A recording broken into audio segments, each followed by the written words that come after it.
Mega Man has defeated all 6 robot masters. Master of what? I'm not quite sure. Master of Disaster? No, this is the Master of Disaster, Dr. Wily. With his evil, evil eyebrows and his evil UFO spaceship, you know that he's up to no good.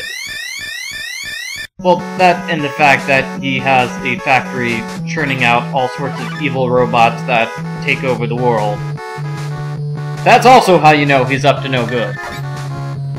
And Navi tells us that we need to use weapons effectively to go forward. You know, without that help, I don't know what I'd do.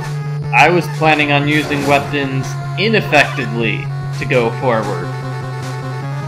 But thanks to Navi's help, I know that I need to freeze these enemies in place. Can I make this jump? Oh, no I can't. You can destroy these blocks with the, whatever you call it, the strong arm, or the Elecman weapon. And here you want to freeze the pillars of fire. Freeze the fireballs. Oh, come on, Navi. Where's the period at the end of your sentence?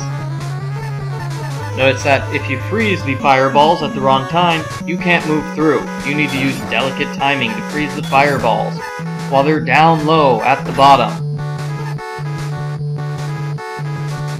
That's all there is to that room, just a little trick of freezing the fireballs at the proper time.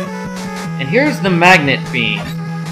I'm not sure if I showed this off to you earlier, but that's how you get to the magnet beam. You have to press the Z button on the GameCube version, which is kind of unintuitive, because all the other weapons you can just press L or R just to switch between the weapons. But for Magnet Beam you need to specifically call it with the Z button. Just one more instance of the controls in the GameCube version being kinda weird. I'm kind of used to the original version of the Mega Man game where you just press start and then you switch weapons that way. Oh well, I suppose it's not that big of a deal. Full health upgrade, and I notice there are enemies below, so let me try something cool. I'm going to defeat the enemies while destroying those blocks. Wow!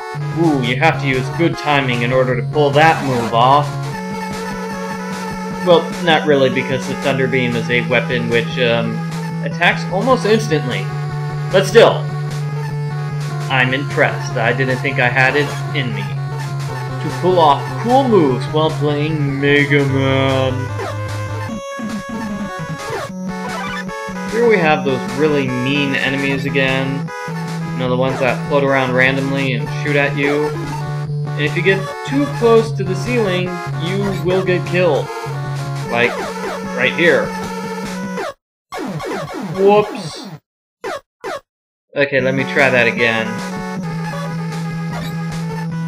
This time I'll just completely ignore those enemies as best I can, while using the magnet beam to get to the other side of the room. The two weapons you need for the rest of the stage are Magnet Beam and Thunder Beam, so you should probably stock up on them right here.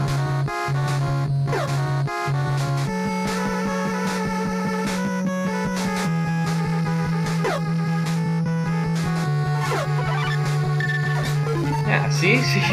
I'm still not used to the controls, and I'm accidentally pressing start to switch weapons instead of pressing Z or, you know, left and right. It's confusing! These controls are confusing! Why do I have to press the A button to fire and the B button to jump? It's backwards! I don't understand, Navi. Help me out here, Navi.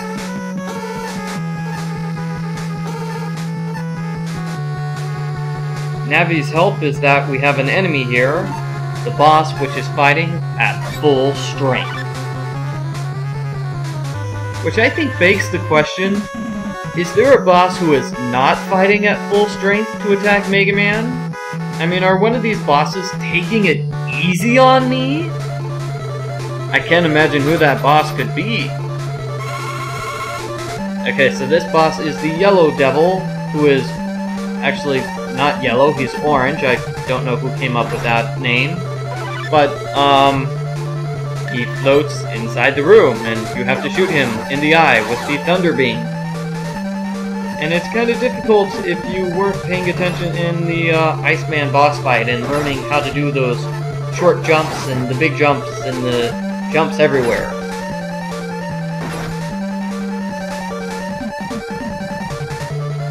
I'm going to die, right? Yep.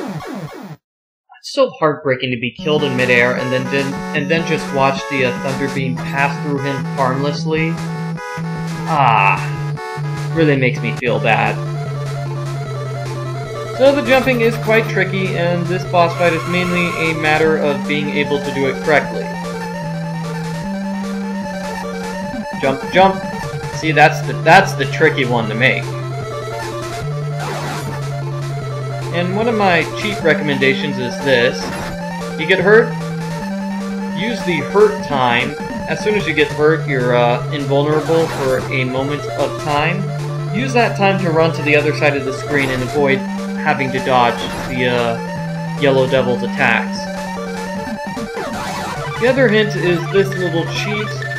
You can pause and unpause rapidly many times in order to do multiple damage with the Thunder Beam.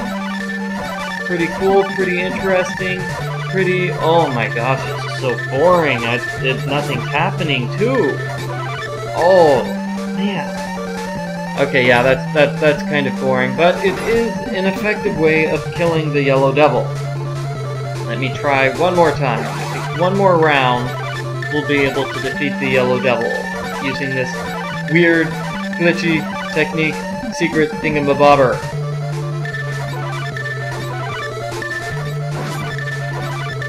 Using this, you can defeat the Yellow Devil in one shot, I believe. Okay, I'm getting bored already. It's a good trick, but it's not so cool here because you have the things coming in on the screen and it's slow and it's really easier to fight him legitimately. Actually, no, it's not easier to fight him legitimately. As you can see, I have very low health, so I'm just playing it safe by fighting him in the sort of cheating manner.